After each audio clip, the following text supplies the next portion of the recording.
Hi friends, welcome to Renna சமையல். இன்றைக்கி என்ன சமையல் பார்க்க போகிறோன்னா, ரொம்ப சுவையான முட்டை குழம்பு கூடவே நெத்திலி கருவாடு தொக்கு தான் பார்க்க போகிறோம். ரெண்டுமே ரொம்ப சுவையாக இருக்கும். எளிமையான முறையில் செஞ்சிடலாம். அந்த சுவையான முட்டை குழம்பு நெத்திலி கருவாடு தொக்கு எப்படி செய்கிறதுன்னு வாங்க பார்த்துடலாம். முட்டை குழம்பு பண்ணுறதுக்கு 2 டேபிள் ஸ்பூன் அளவுக்கு எண்ணெய் சேர்த்துடலாம். எண்ணெய் சூடாகி வரட்டும். எண்ணெய் சூடாகிட்டே இதில் சோம்பு சேர்த்துக்கலாம். முட்டை குழம்புக்கு சோம்பு சேர்க்கும்போது நல்ல மணமாக இருக்கும். இப்போ கொஞ்சமாக கருவேப்பிலை சேர்த்துக்கலாம். அதுக்கப்புறமா சின்ன வெங்காயம் 10 பொடியாக நறுக்கி வச்சுருக்கேன். சின்ன வெங்காயம் சேர்த்துக்கலாம். வெங்காயம் சேர்த்துட்டு நல்லா வதக்கி விட்டுடலாம். சின்ன வெங்காயம் நல்லா வதங்கி வந்துடுச்சு. இப்போ இதில் 2 பெரிய வெங்காயம் அரைச்சி வச்சுருக்கேன். 2 பெரிய வெங்காயம் விழுத சேர்த்துடலாம். கூடவே ஒரு தக்காளி பழம் விழுத அரைச்சி வச்சுருக்கேன். தக்காளி விழுது கூடவே 2 டேபிள் ஸ்பூன் அளவுக்கு இஞ்சி பூண்டு விழுது எல்லாத்தையும் சேர்த்துட்டு நல்லா வதக்கி விட்டுடலாம். பெரிய வெங்காயம் தக்காளிலாம் அரைச்சி சேர்த்துருக்கனால சீக்கிரமாகவே வதங்கி வந்துடும். இந்த முட்டை குழம்பு ரொம்ப சுவையாக இருக்கும். சப்பாத்தி, சாதம், இட்லி, தோசை எல்லாத்துக்குமே தொட்டு சாப்பிட்றதுக்கு ரொம்ப சுவையாக இருக்கும். நல்லா வதக்கி விட்டுடலாம். வெங்காயம் விழுது, தக்காளி விழுது, இஞ்சி பூண்டோட பச்சை வாசனை போகிற அளவுக்கு நல்லா வதங்கி வந்துருச்சு. இப்போ இதில் மசாலா தூள்லாம் சேர்த்துக்கலாம். குழம்பு மிளகாய் தூள் 3 டேபிள் ஸ்பூன் எடுத்துருக்கேன். மஞ்சத்தூள் 1 ஸ்பூன். முட்டை குழம்புக்கு தேவையான அளவுக்கு உப்பு எல்லாத்தையும் சேர்த்துட்டு நல்லா கலந்து விட்டு வதக்கலாம். மசாலா தூள் சேர்த்துட்டு நல்லா கலந்து விட்டு வதக்கியாச்சு. இப்போ இதில் முட்டை குழம்புக்கு தேவையான அளவுக்கு தண்ணி சேர்த்துக்கலாம். தண்ணி சேர்த்துட்டு நல்லா கலந்து விட்டுடலாம். தண்ணி சேர்த்துட்டு நல்லா கலந்து விட்டாச்சு. மசாலாவோட பச்சை வாசனை போகிற அளவுக்கு குழம்பு நல்லா கொதிச்சு வரட்டும். மசாலாவோட பச்சை வாசனை போகிற அளவுக்கு குழம்பு நல்லா கொதிச்சு எண்ணெயெல்லாம் பிரிஞ்சு வந்துருச்சு. இப்போ இதில் நம்ம வேக வச்சுருக்கிற முட்டை சேர்த்துக்கலாம். முட்டை வேக வச்சு நான் அங்கங்கே கீறி வச்சுருக்கேன் முட்டையை.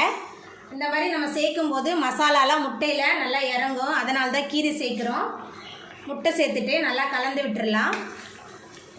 முட்டை சேர்த்துட்டு நல்லா கலந்து விட்டாச்சு. கொஞ்ச நேரம் முட்டை மசாலா எல்லாமே சேர்ந்து நல்லா கொதிச்சு வரட்டும்.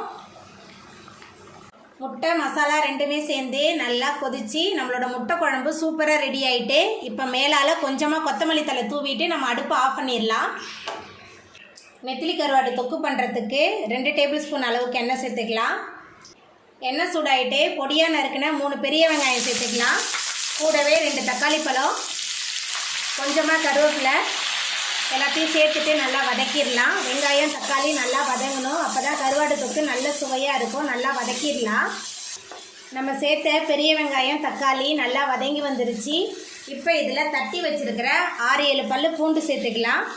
பூண்டு சேர்த்துட்டு நல்லா வதக்கி விட்டுடலாம். பூண்டு சேர்த்துட்டு நல்லா கலந்து விட்டு வதக்கியாச்சு.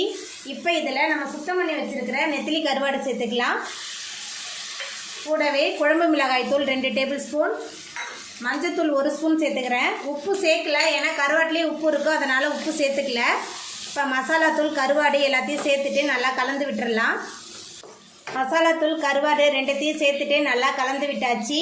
இப்போ இதில் கருவாடு வேகிறதுக்கு தேவையான அளவுக்கு தண்ணி சேர்த்துக்கலாம். தண்ணி சேர்த்துட்டு நல்லா கலந்து விட்டுடலாம்.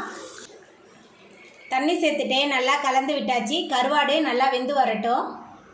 கருவாடெல்லாம் நல்லா வெந்து எண்ணெயெல்லாம் பிரிஞ்சு வந்துருச்சு. ரொம்ப சுவையான நெத்திலி கருவாடு தொக்கு சூப்பராக ரெடி ஆகிட்டு சாதத்தோடு கலந்து சாப்பிட்றதுக்கு அட்டகாசமாக இருக்கும். ரச சாதம், தயிர் சாதத்தோடலாம் தொட்டு சாப்பிட்லாம். ரொம்ப சுவையாக இருக்கும்.